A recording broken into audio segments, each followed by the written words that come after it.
Hello students, स्वागत है आपका आईसीटी वर्चुअल क्लासेस में। मैं हूं कविता, आपकी साइंस टीचर। उम्मीद करती हूं आप सभी अच्छे होंगे और स्वस्थ होंगे। तो क्लास कंटिन्यू करेंगे अपना चैप्टर जिसका नाम है the fundamental unit of life, यानी कि सेल। हम बात कर रहे हैं कोशिका के बारे में, सेल के बारे में। प्रीवियस लेक्चर में बेसिक सी चीजें हमने समझी हैं क्योंकि आपका रिविजन चल रहा है। तो अब ये जो टॉपिक है वो आप इजिली समझ सकते हैं क्योंकि आपके लिए एकदम नया टॉपिक नहीं है।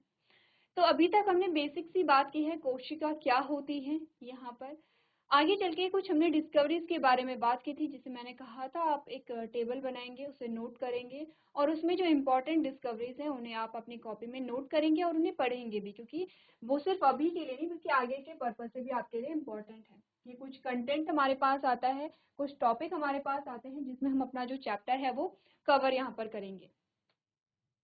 हमने सबसे पहले स्टार्ट किया था एक डेफिनेशन से। एक हमारे पास स्टेटमेंट आई थी जिसमें हमने कहा था cell is the structural and functional unit of life और अवर बॉडी। ठीक है, हमने कहा था कि जो कोशिका है वो शरीर की संरचनात्मक और क्रियात्मक इकाई है। अब हमने समझा था दो शब्दों का मतलब। हमने कहा था अगर संरचनात्मक इकाई है तो उसका क्या मतलब है और अगर कार्यात्मक इकाई है तो उसका क्या मतलब है। दोनों को हमने यहाँ पे समझा था। ठीक है, कभी कभी आपसे पूछ लिया जाता है कि क्यों हम शरीर को संरचनात्मक इकाई कहते हैं या कार्यात्मक इकाई कहते हैं, तो आपको दोनों शब्दों का जो मतलब है वो पता होना चाहिए। तो सबसे पहले हमने यहाँ पे स्टेटमेंट से स्टार्ट किया था। देन हमारे पास एक टेबल आई थी जिसमें मैंने कहा था आपको क्या करना है, टेबल नोट करना है। जल्दी से एक बार देख लेते हैं डिस्कवरीज के बारे में। आपके पास क्वेश्चंस कैसे बनते हैं उसके बारे में भी बात कर लेते हैं। सबसे पहले ध्यान दीजिए, ये कॉलम आपके क्या है, जो साइंटिस्ट उनका नाम है, उन्होंने कब डिस्कवरी की है, आपके पास यहाँ पर पीरियड ऑफ टाइम दिया गया है, उन्होंने क्या डिस्कवर किया है, तीसरे कॉलम में ये आपको बताया गया है। ठीक है, और ये जो कॉलम है ये इसी का क्या है, ट्रांसलेशन है। तो यहाँ पर सबसे पहले हम बात करेंगे रॉबर्ट हुक, 1665 की बात हो रही है। ठीक है, ल्यूवेनहॉफ 1674 की बात हो रही है, रॉबर्ट ब्राउन 1831 की बात हो रही है, पोरकिंजे 1839 की बात हो रही है, Schleiden and Schwann 1838 and 39 respectively. यानी कि अगर हम बात करें यहाँ पर शेल्डन की, तो शेल्डन ने 38 में अपना व्यू दिया था एंड स्वान ने 39 में अपना व्यू दिया था। वर्च्यू 1855 की हम बात कर रहे हैं। ठीक है, स्टार्ट करें यहाँ पे। रॉबर्ट हुक से स्टार्ट करते हैं। 1665 की बात है, 1665 की यहाँ पे बात है। यहाँ पे रॉबर्ट हुक ने क्या किया, नोटिस किया। उन्होंने जो पेड़ की छाल होती है, जो यहाँ पे क्या होता है, जो कॉर्क होती है, पेड़ की जो छाल होती है, पेड़ की छाल को निकाला और उसके सबसे महीन जो परत थी उसे उन्होंने माइक्रोस्कोप में जब नोटिस किया तो उन्हें छोटे छोटे रूम दिखाई दिए। ठीक है, उन्होंने इसका स्ट्रक्चर भी दिया। उन्होंने कहा कि जब उन्होंने माइक्रोस्कोप में ये स्ट्रक्चर देखा तो उन्हें छोटे छोटे रूम लाइक स्ट्रक्चर दिखाई दिए। उन्होंने कहा जैसे मॉन्क होते हैं, मॉन्क के जो रूम होते हैं, ये संरचना कुछ ऐसी ही थी। अब लैटिन भाषा में जो मॉन्क के रूम होते हैं उन्हें सेला कहा जाता है, इसीलिए इनका जो नाम पड़ा वो पड़ा सेल। अब ध्यान देखिए, जो कॉर्क होती है, जो पेड़ की छाल है, जो कॉर्क है वो क्या है, डेड है। डेड टिश्यू, आपने टिश्यू के बारे में बात की थी, हमने कहा था ये क्या है, डेड है। तो हम कह सकते हैं कि जो रॉबर्ट हुक ने, उन्होंने सेल को डिस्कवर किया, लेकिन किस प्रकार की सेल को, डेड सेल को। ठीक है, प्लांट सेल की जो डेड सेल थी, जो कॉर्क की जो सेल थी, उन्हें उन्होंने ऑब्जर्व किया। तो क्या नोटिस किया रॉबर्ट हुक ने, उन्होंने कहा कॉर्क स्लाइड में कोशिका की उपस्थिति इन्होंने नोटिस की थी। अब आते हैं ल्यूवेनहॉक पे। ठीक है, आपने कहा जो एवी ल्यूवेनहॉक है, 1674 की बात है। इन्होंने जो पॉन्ड का जो वाटर होता है, तालाब का जो पानी था, उसे जब माइक्रोस्कोप में ऑब्जर्व किया तो उन्होंने ऑब्जर्व किया यहाँ पे लिविंग सेल को। ठीक है, कुछ प्रोटोजोन्स थे वहां पर, आपने कहा, तो उन्होंने लिविंग सेल को डिस्कवर किया। तो दोनों में डिफरेंस क्या है, दोनों ने सेल को डिस्कवर किया। अगर सिंपल हमने कहा कि क्वेश्चन आता है कि कोशिका की खोज सबसे पहले किसने की, तो आप यहाँ पे रॉबर्ट हुक का नाम लेंगे। अगर आपसे पूछा जाए कि जो लिविंग सेल है, जो जीवित कोशिका की खोज सबसे पहले किसने की, तो आप ल्यूवेनहॉक का नाम लेंगे। दोनों में डिफरेंस आपको समझ आ गया होगा। अब बात करते हैं रॉबर्ट ब्राउन। रॉबर्ट ब्राउन ने डिस्कवर किया कि जो सेल है, सेल में आपने कहा कि यहाँ पर एक स्ट्रक्चर उन्होंने देखा जिसे कहा गया न्यूक्लियस या केंद्रक।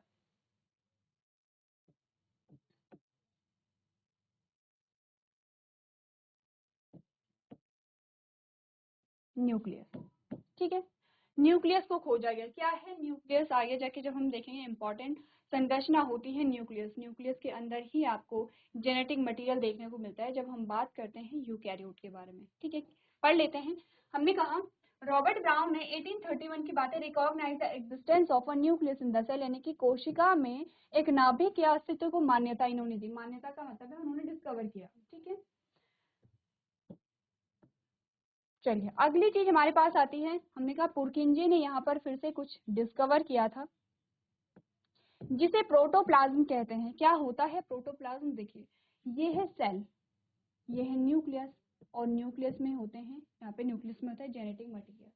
आपने कहा कि यहाँ पर सेल में एक तरल पदार्थ होता है जिसे हम कहते हैं साइटोप्लाज्म,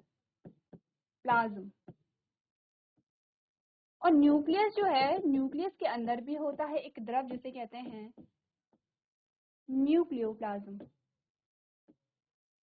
हमने कहा यहाँ पर साइटोप्लाज्म, न्यूक्लियोप्लाज्म प्लस साइटोप्लाज्म क्या कहलाता है? प्रोटोप्लाज्म।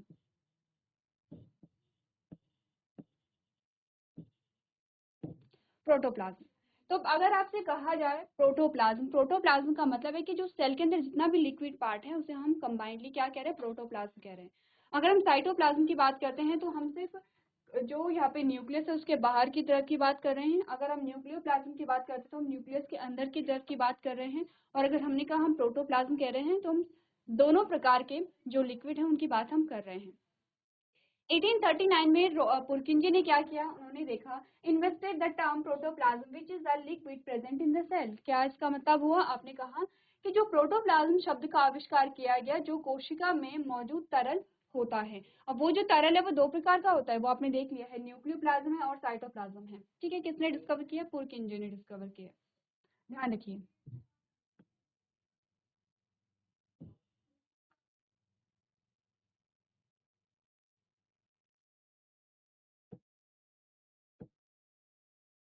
अगली जो डिस्कवरी आती है शेल्डन एंड श्वान आती है।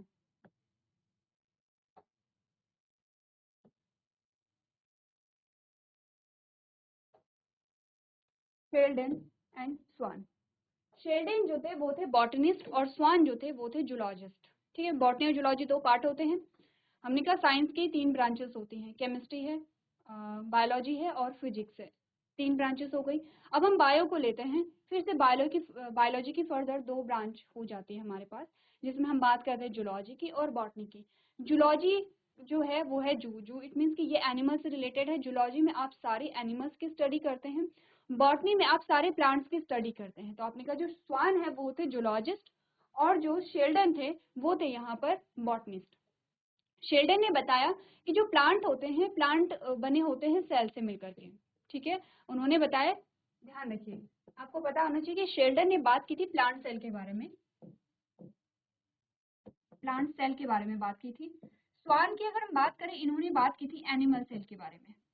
लेकिन स्वान ने पहले अगर हम बात करें शेल्डन, शेल्डन ने पहले बात कर ली थी सेल के बारे में। शेल्डन ने प्लांट सेल की बात पहले की थी। उन्होंने कहा था कि जो प्लांट सेल्स हैं वो सारी बनी हैं यहाँ पर कोशिकाओं से। सेम उसके बाद क्या हुआ, 1839 की बात है, स्वान क्या कर रहे थे, यहाँ पर जो न्यूरॉन है उन पे वो क्या कर रहे थे? स्टडी कर रहे थे। जब उन्होंने न्यूरॉन को देखा, न्यूरॉन पे स्टडी कर रहे थे, तो उन्होंने पाया कि जो यहाँ पे एनिमल सेल है वो क्या बनी है? सेल से मिलकर के बनी है। ठीक है, इसके अलावा उन्होंने एक और डिस्कवरी की, सेल मेम्ब्रेन की। सेल मेम्ब्रेन, यहाँ पर स्वान ने बताया कि जो कोशिका है, कोशिका के बाहर एक कवरिंग है, एक आवरण है। आपने कहा कोशिका है एक कवरिंग। अभी तक तो हमने सेल को सिर्फ एक गोले के रूप में ही जाना है। ठीक है, लेकिन जब हम बात करेंगे, आपने कहा यहाँ पे बहुत सारे अलग अलग पार्ट्स आते हैं जिन्हें हम कोशिकांग कहते हैं। जैसे कोशिका के अंग आप कह सकते हैं, लेकिन उन्हें कोशिकांग कहते हैं, सेल ऑर्गेनेलिज कहते हैं। आपने कहा कि यहाँ पर एक कवरिंग होती है सेल की, इसमें न्यूक्लियस होगा, इसमें और तरल पदार्थ होंगे, इसमें कोशिकांग पाए जाएंगे, लेकिन ये कवर होता है एक मेम्ब्रेन से और इसे नाम दिया गया सेल मेम्ब्रेन। तो ये भी हमें किसने बताया है? स्वान ने बताया है। ठीक है, अब क्या हुआ, शेल्डन एंड स्वान ने दोनों ने क्या किया? प्लांट और एनिमल सेल को डिस्कवर किया। लेकिन स्वान ने फिर क्या की, यहाँ पर सेल थ्योरी जब दी गई, सेल थ्योरी में स्वान ने बताया कि प्लांट और एनिमल सेल दोनों ही प्लांट और एनिमल जो होते हैं वो दोनों बने होते हैं कोशिकाओं से। कोशिकाओं के बाहर एक कवरिंग होती है जिसे हम क्या कहते हैं, सेल मेम्ब्रेन कहते हैं, ठीक है। लेकिन यहाँ पर आपको ध्यान देना है कि अगर हम प्लांट सेल की बात करेंगे तो शेल्डन ने प्लांट सेल को डिस्कवर किया है और स्वान ने क्या किया है, एनिमल सेल को डिस्कवर किया है। तो आपने कहा प्रेजेंटेड, दोनों ने क्या प्रेजेंट किया, presented the cell theory that all organisms are actually made up of cells. आपने कहा इन दोनों ने हमें क्या बताया, कोशिका सिद्धांत प्रस्तुत किया और बताया कि वास्तव में जो सभी जीव हैं वो कोशिकाओं से बने होते हैं। किसकी बात कर रहे हैं हम, शेल्डन एंड स्वान की बात कर रहे हैं। दोनों में से ध्यान रखिए कौन जूलॉजिस्ट है और कौन बॉटनिस्ट है। क्लियर इतनी बातें। अब आते हैं एक और साइंटिस्ट पे जिनका नाम है वर्च्यू। 1855 की बात है।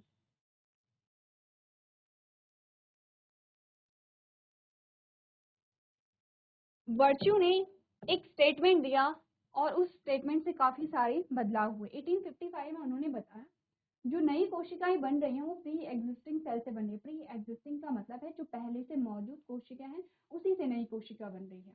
अब जब हम इवोल्यूशन को पढ़ते हैं, जब हम विकास के सिद्धांत पढ़ते हैं अपने आगे जाके आपने पढ़ेंगे आप, और आपने थोड़ी बहुत चीजें पढ़ी भी होंगी। जैसे तो उस टाइम पे कहा जाता था कि यहाँ पर जो जीवों की उत्पत्ति हुई है, जो जीवों का निर्माण हुआ है वो निर्जीव से हुआ है। नॉन लिविंग थिंग से लिविंग थिंग्स यहाँ पर क्या हो रही हैं, बन रही हैं।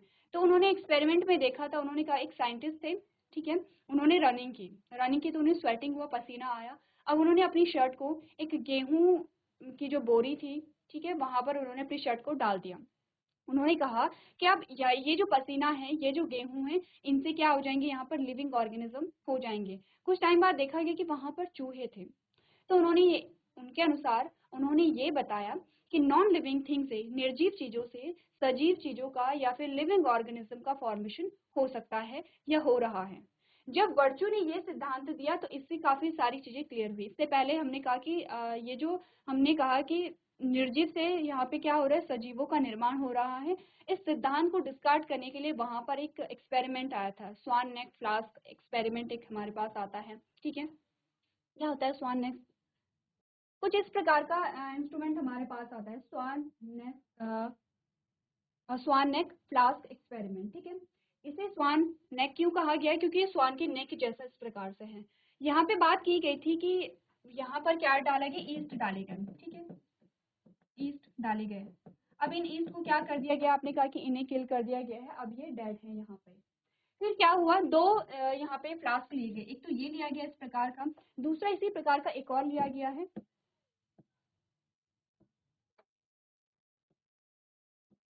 ये इसकी क्या है, नेक है। और यहाँ पर जब लिया गया, आपने कहा इसमें भी सेम वही है, ईस्ट को लिया गया है, ठीक है, ईस्ट को किल कर दिया गया है, हीट यानी कि हीटिंग के द्वारा क्या हुआ, ईस्ट को किल कर दिया गया। अब यहाँ पर जो लिक्विड होगा, लिक्विड क्या होगा वहां पर, आपने कहा इवेपोरेशन की प्रोसेस होगी, इवेपोरेशन की प्रोसेस होगी। तो आपने कहा कि ये इस प्रकार से धीरे धीरे यहाँ पे क्या होगा, एक्यूमुलेट हो जाएगा और फिर लिक्विड फॉर्म में आ जाएगा, यानी कि तरल रूप में आ जाएगा। जब यहाँ पर ये तरल रूप में आएगा तो इसे ब्लॉक कर देता है। जब ये ब्लॉक होगा तो आपने कहा बाहर के ऑर्गेनिज्म अंदर नहीं आएंगे, अंदर के बाहर नहीं जाएंगे। एक चीज तो ये हुई, सेम इसमें भी यही चीज हुई, लेकिन यहाँ पे डिफरेंस ये आया कि इस फ्लास्क को यहाँ से तोड़ दिया गया, यानी कि यहाँ से इसे, ये जो नेक है इसे यहाँ से तोड़ दिया गया। अब हुआ क्या, आपने कहा जब यहाँ पे इवेपोरेशन की प्रोसेस हुई तो लिक्विड जो है वो एक्यूमुलेट नहीं हुआ, जमा नहीं हुआ, वो सीधे नीचे आ जा रहा है। क्योंकि आप यहाँ पे समझते हैं, अगर यहाँ पे पानी आया होगा तो या तो पानी बहुत ज्यादा स्पीड में है, स्पीड में नहीं है, क्योंकि हमने कहा इवेपोरेशन हो रहा है, स्टीम यानी कि भाप के रूप में आ रहा है। तो आपने कहा धीरे धीरे जब पानी यहाँ आएगा तो यहाँ पे क्या हो जाएगा, जमा हो जाएगा, एक्यूमुलेट हो जाएगा, तो ये ब्लॉक हो जाता है, ब्लॉक होगा इस प्रकार से। आपने कहा क्योंकि यहाँ पे ब्लॉक होगा ही नहीं, क्योंकि हमने बीच से ही इसे तोड़ दिया है। कुछ टाइम बाद ऑब्जर्व किया गया कि यहाँ पर जो माइक्रो ऑर्गेनिज्म को देखा गया जो कहते थे लिविंग थे, जीवित थे, और यहाँ पर किसी भी प्रकार का जो लिविंग ऑर्गेनिज्म है वो हमें नहीं मिले। माइक्रोब्स की हम बात कर रहे हैं, कोई भी लिविंग माइक्रोब यहाँ पे नहीं मिला, लेकिन यहाँ पे हमें लिविंग माइक्रोब मिले। इससे में क्या पता चलता है, हमने कहा कि यहाँ पर क्या हुआ कि किसी भी लिविंग ऑर्गेनिज्म के फॉर्मेशन के लिए यहाँ पर आपने कहा प्री एग्जिस्टिंग सेल का होना जरूरी है। यहाँ पे क्या हुआ, जो बाहरी वातावरण में जो सूक्ष्म जीव मौजूद थे वो यहाँ से अंदर गए, और आपने कहा कि यहाँ पर इसीलिए हमें क्या मिले, जीवित जो सूक्ष्म जीव है वो मिले। क्योंकि यहाँ से बाहर से कोई भी जीव अंदर नहीं आ पाया है, इसीलिए यहाँ पे किसी भी जीव का निर्माण नहीं हुआ। तो स्वान नेक स्वान नेक फ्लास्क जो एक्सपेरिमेंट है उससे हमें इतना पता चला, आगे जाके आप डिटेल में समझेंगे इन चीजों को, हमें इतना पता चला कि किसी भी जीव के निर्माण में यहाँ पर प्री एग्जिस्टिंग सेल का होना जरूरी है। तो आपके माइंड में क्वेश्चन आया होगा कि ठीक है, लेकिन वो प्री एग्जिस्टिंग सेल कहाँ से आई होगी, हम ये बात करना चाहते हैं कि स्टार्ट कहाँ से हुआ होगा। उसको आप तब समझेंगे जब आप इवोल्यूशन पढ़ेंगे क्लास 11 12 में। आपके पास 12th में आपके पास एक चैप्टर आता है इवोल्यूशन, जहाँ पे आप देखते हैं ओरिजिन ऑफ लाइफ, यानी कि जीवन का उद्भव कैसे हुआ है, वहां पर आप चीजों को समझेंगे। चीजें जो यहाँ पे आपका फॉर्मेशन हुआ, आपने कहा सबसे पहले गैसेस का फॉर्मेशन हुआ, फिर स्टार का फॉर्मेशन हुआ, फिर धीरे धीरे आपने कहा कि जो न्यूट्रिएंट है, पोषक तत्व बने हैं, और उन पोषक तत्वों से धीरे धीरे करके यहाँ पे प्रोकैरियोट सेल बनी, प्रोकैरियोट सेल से यूकैरियोट सेल बनी, और ऐसे करके जीवों का निर्माण होता है। ठीक है, तो यहाँ पर हमने क्या कहा, तो जो यहाँ पर हमने कहा कि नॉन लिविंग थिंग्स से लिविंग थिंग्स यहाँ पे हो रही हैं, बन रही हैं, तो इस चीज का खंडन किया गया है इस एक्सपेरिमेंट से, जो अभी आपने इसका एक समरी आपने देखी। वर्च्यू ने भी सेम क्या बात बताई यहाँ पे, suggested that all cells come from cells that already existing in nature. हमें यहाँ पर वर्च्यू ने भी यही बताया कि जो नई कोशिकाएं बन रही हैं, उनका जो निर्माण है वो पहले से मौजूद कोशिकाओं से उनका निर्माण होता है। यानी इन्होंने कहा कि सजीव से सजीव बन रहा है, ऐसा नहीं है कि यहाँ पर क्या हुआ, कोई निर्जीव वस्तु थी और निर्जीव वस्तु से एकदम से क्या हुई, सजीव वस्तु का निर्माण हो गया है। ठीक है, ठीक है, आप कह सकते हैं कि जो गैसेस हैं, अभी हमने बात की है कि गैसेस से ही ऑर्गेनिज्म बने हैं, हम कह सकते हैं कि जो गैसेस हैं वो भी तो निर्जीव है, लेकिन इन चेंजेस को आने में बहुत साल लगे। जब आप देखेंगे कि यूनिवर्स का फॉर्मेशन कैसे हुआ, बिग बैंग थ्योरी आप पढ़ेंगे, फिर आप देखेंगे अर्थ का फॉर्मेशन कैसे हुआ, अर्थ में जो गैसेस थे उनका फॉर्मेशन कैसे हुआ है, कुछ जो केमिकल्स बने हैं वो उनका फॉर्मेशन कैसे हुआ है, वो एक अलग प्रोसीजर है। हमें एक्सपेरिमेंट में बताया गया था कि ठीक है, एक पसीने से जो पसीने की जो शर्ट है या फिर स्वेटर है, कुछ भी कोई कपड़ा है पसीने का, उसे गेहूं में रखे और वहां से जीवों का निर्माण हो जाता है। ऐसी कोई प्रोसेस नहीं हुई थी। हर एक प्रोसेस का क्या होता है, एक स्टेप वाइज, एक सीक्वेंस वाइज हमने देखा है कि सीक्वेंस वाइज चीजें वहाँ पे होती हैं। तो वर्च्यू के अनुसार क्या होता है, कोई भी जो नई सेल है वो जीवित कोशिकाओं से ही बनती है, प्री एग्जिस्टिंग सेल से ही बनती है। इतनी बातें अगर क्लियर हैं, एक बार जो टेबल है टेबल को समझिए। सेल थ्योरी में कुछ 2-3 पॉइंट्स आते हैं जो हम एक बार यहाँ पर पढ़ लेंगे, तो एक बार देखिए चीजों को।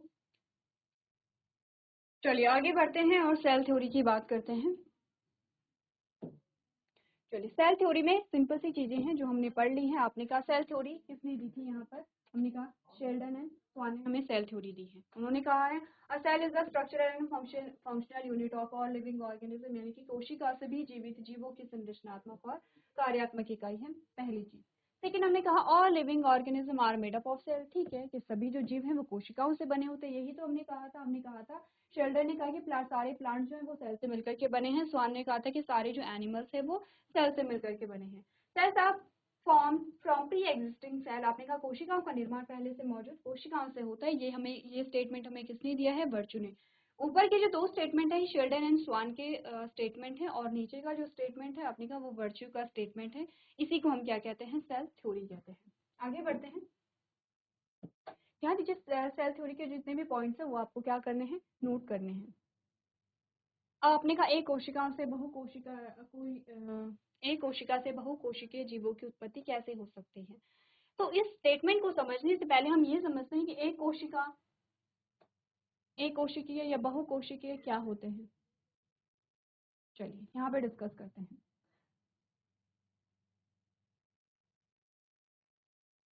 हमने बात की थी यहाँ पर 5 किंगडम क्लासिफिकेशन की, 5 जगत हमारे पास आए थे,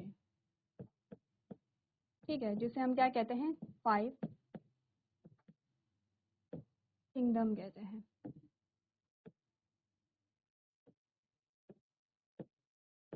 पहला है Monera, then Protista, then fungi,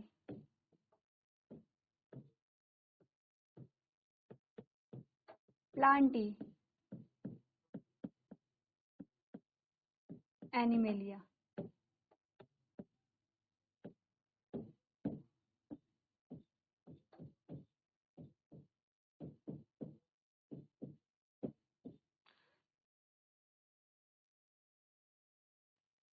ठीक है, हम बात करते हैं यहाँ पर सेल के बारे में। अगर मैं आपसे कहूँ ये दोनों हैं यूनिसेलुलर, जिन्हें हम कहते हैं एक कोशिकीय।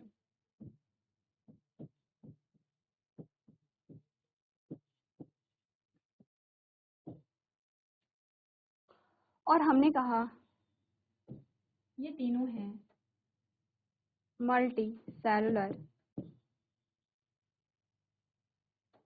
जिन्हें हम कहते हैं बहु कोशिकीय। ठीक है, क्या होता है एक कोशिकीय बहु कोशिकीय? एक का मतलब है एक, बहु का मतलब है बहुत। ठीक है, अब हमने देखा जैसे हम हैं, हमारी बॉडी में आपको अंग दिखाई देते हैं, अंग तंत्र दिखाई देता है। ठीक है, तो हमने कहा कि हम एक कोशिकीय तो नहीं हो सकते, क्योंकि बहुत सारी कोशिकाओं से ऊतक बने हैं, बहुत सारे ऊतकों से हमने कहा क्या बने हैं, ये सेम ऐसा है। आपने कहा ये एक कोशिका है, एक से बहुत सारी कोशिकाएं बनी, बहुत सारी कोशिकाओं से इस प्रकार से क्या बने, ऊतक बने। अब इन ऊतकों से फिर क्या बने, हमने कहा ये है कोशिकाएं, बहुत सारी कोशिकाओं से क्या बने, यहाँ पे ये कोशिकाएं, बहुत सारी कोशिकाओं से ऊतक बने। इन ऊतकों से आपने कहा कि क्या अलग अलग ऊतकों से, बहुत सारे ऊतकों से हमने कहा क्या बने, यहाँ पे अंग बने हैं। ठीक है, फॉर एग्जाम्पल कोई भी अंग मान लीजिए, अंग बने हैं। अब आपने कहा इसी प्रकार से बहुत सारे अंगों से मिलकर के अंग तंत्र बने हैं। इट मीन्स कि हमारे पास तो बहुत सारी कोशिकाएं, असंख्य कोशिकाएं हमारे पास हो जाती है, लेकिन कुछ ऐसे जीव होते हैं जिनके पास ना तो अंग तंत्र होता है या ऑर्गन सिस्टम होता है, ना अंग होते हैं, ना ऊतक होते हैं, ना बहुत सारी कोशिकाएं होती हैं, मात्र एक कोशिका होती है। ठीक है, जिसका एग्जाम्पल हम क्या पढ़ते हैं, अमीबा में देखते हैं। अमीबा क्या है, एक कोशिकीय होता है। हमने कहा सिर्फ एक ही कोशिकाएं होती हैं। वहीं हम अगर अपनी बात करें तो हमने कहा हमें बहुत सारी कोशिकाएं हैं, असंख्य कोशिकाएं हैं। अब यहाँ पर मोनेरा और प्रोटिस्टा के अंदर, मोनेरा में आप क्या क्या पढ़ते हैं, अब बात करते हैं बैक्टीरिया की, आप बात करते हैं ब्लू ग्रीन एल्गी की। ठीक है, ध्यान दीजिए ब्लू ग्रीन एल्गी जो है वो एल्गी से अलग होता है। ठीक है, इसीलिए हम इसे मोनेरा में देख रहे हैं। इसी के साथ हमने कहा कि जो सबसे छोटी कोशिका होती है पीपीएलओ, पीपीएलओ का मतलब आपको पता होगा, पीपीएलओ क्या है, सबसे स्मॉलेस्ट सेल है। तो यह पीपीएलओ, इसमें हम देखते हैं प्रोटिस्टा में आपने कहा प्रोटोजोन्स को आप पढ़ते हैं। ठीक है, जैसे कि अमीबा हो गया है। ठीक है, आपने कहा प्रोटोजोआ जो इसमें आते हैं, लेकिन दोनों में फिर भी डिफरेंस है। ऐसा नहीं कि हमने कहा कि ठीक है दोनों यूनिसेलुलर है तो हमने अलग अलग किंगडम क्यों बनाए, क्योंकि हमने कहा अगर हम मोनेरा की बात करते हैं तो मोनेरा होते हैं प्रो कैरियोट, प्रोकैरियोट्स। ठीक है, क्लियर है। और अगर हम प्रोटिस्टा की बात करते हैं तो हमने कहा प्रोटिस्टा होते हैं यूकैरियोट्स। प्रोटिस्टा भी यूकैरियोट है, फंजाई भी यूकैरियोट है, प्लांटी भी यूकैरियोट है, और एनिमेलिया भी यूकैरियोट है। क्या समझे इस टेबल से? आप इस टेबल को देखिए, आप ये समझे कि हमने कहा अगर हम कोशिका की स्थिति देखें तो वो एक कोशिकीय जो जीव हैं वो आते हैं मोनेरा और प्रोटिस्टा में, लेकिन मोनेरा में हमने कहा कैसे एक कोशिकीय जीव हैं, प्रोकैरियोट हैं। प्रो का अगर हम सिंपल सा मतलब समझें, हम प्रोकैरियोट का मतलब अभी समझेंगे। हमने कहा पुरानी कोशिका, अब इसका मतलब ये नहीं है कि ये पुरानी कोशिका है, इसका मतलब ये है कि ये सरल कोशिका है। क्या है, सरल है। प्रोकैरियोट में हमने कहा कि यहाँ पे न्यूक्लियस नहीं होता है, मेम्ब्रेन बाउंड ऑर्गेनेलीज नहीं होती हैं, इसके बारे में भी बात करेंगे। ठीक है, यूकैरियोट का क्या मतलब हुआ, यूकैरियोट का मतलब हुआ कि पुरानी कोशिका से नहीं है या नई कोशिका से नहीं है, इसका मतलब है एडवांस सेल। एडवांस सेल का मतलब है नए फीचर्स इसमें आए हैं, जैसे कि न्यूक्लियस इसमें आ गया है, जैसे कि मेम्ब्रेन बाउंड जो ऑर्गेनेलीज है वो इसमें आ गई है। तो प्रोकैरियोट यूकैरियोट में भी डिफरेंस को हम देखेंगे। अभी के लिए इतना समझिए कि जो हमारे पास मोनेरा है, हमने कहा जो हमारे पास मोनेरा है वो एक कोशिका के साथ साथ प्रोकैरियोट है, और जो हमारे पास प्रोटिस्टा है वो एक कोशिका के साथ साथ हमारे पास क्या है, यूकैरियोट है। ध्यान दीजिए, हमने कहा एक जो मोनेरा है वो एक कोशिका के साथ प्रोकैरियोट है, और जो प्रोटिस्टा है वो एक कोशिकीय के साथ क्या है, यूकैरियोट है।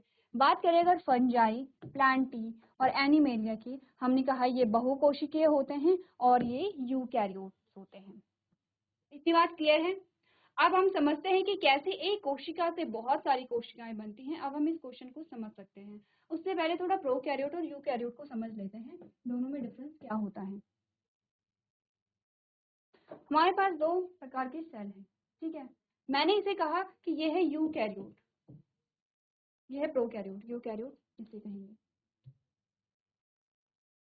वैसे प्रोकैरियोट का जो साइज है वो यूकैरियोट के कंपैरिजन में काफी छोटा होता है, ठीक, छोटी सेल बनाते हैं। मैंने कहा ये है प्रोकैरियोट और ये है यूकैरियोट, ठीक है। इसमें मैंने कहा यहाँ पर बीच में केंद्रक आता है जिसे हम न्यूक्लियस कह रहे हैं, और ये क्या है, जेनेटिक मटेरियल है। क्या है ये,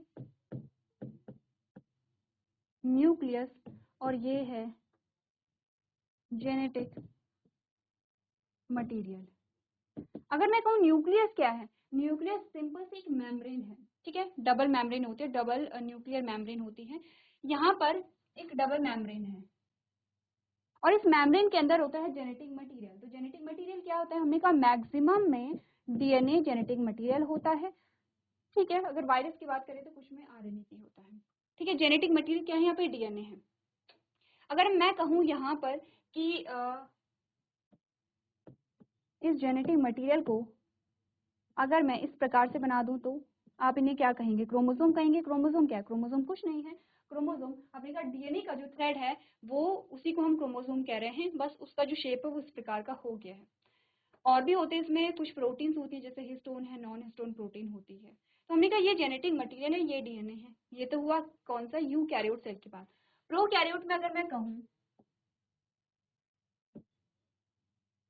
ये है जेनेटिक मटेरियल।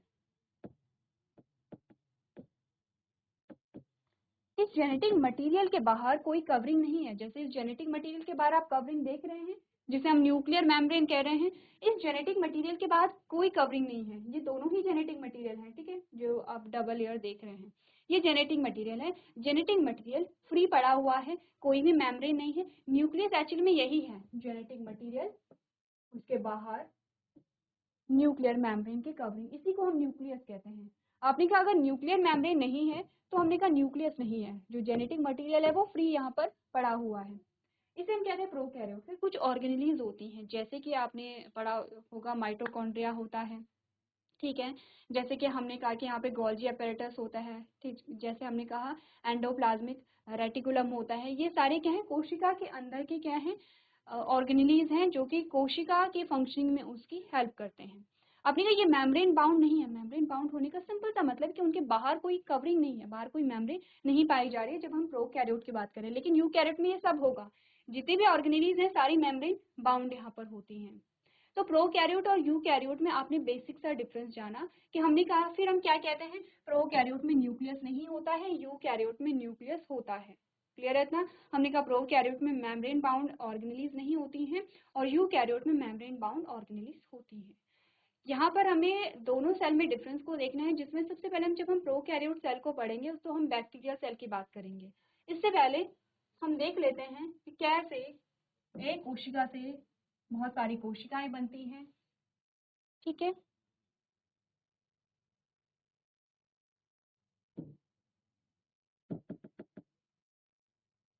तो सिंपल सी बात है, एक कोशिका से बहुत सारी कोशिका कैसे बनती है। हमने कहा एक कोशिका है, कोशिका के अंदर जो भी है, चाहे वो न्यूक्लियस है, वो जेनेटिक मटेरियल है, वो साइटोप्लाज्म है, वो सेल ऑर्गेनेलीज है, वो प्रोटीन है, सबका जो अमाउंट है, सबकी जो मात्रा है वो दुगनी होने लगती है। जैसे कि ये एक नॉर्मल सेल है, ठीक है। अब मैंने कहा इस सेल में क्या हुआ, हर चीज का जो अमाउंट है वो डबल होने लग गया। जेनेटिक मटेरियल हो गया है, साइटोप्लाज्म बहुत डेंस हो गया, सघन हो गया है इस प्रकार से, ठीक है। यहाँ पे ये साइटोप्लाज्म है।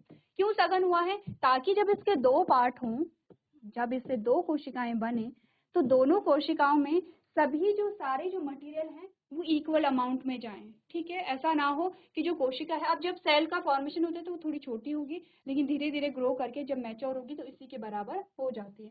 तो क्या हमने पढ़ा यहाँ पर, हमने कहा cell can divide itself into cells of its own type. There are more cells can generate from an already existing cell. आपने कहा एक कोशिका स्वयं को अपने प्रकार की कोशिकाओं में विभाजित कर सकती है, इसीलिए पहले मौजूद सेल से अधिक सेल जो हैं वो उत्पन्न हो सकते हैं।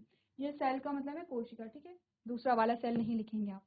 अब यहाँ पर क्या हुआ, हमने कहा कि कोशिका में विभाजन होता है, लेकिन विभाजन से पहले क्या होती है, प्रिपरेशन होती है। जो भी मटेरियल है वो क्या होता है, डबल होता है, दुगना होता है।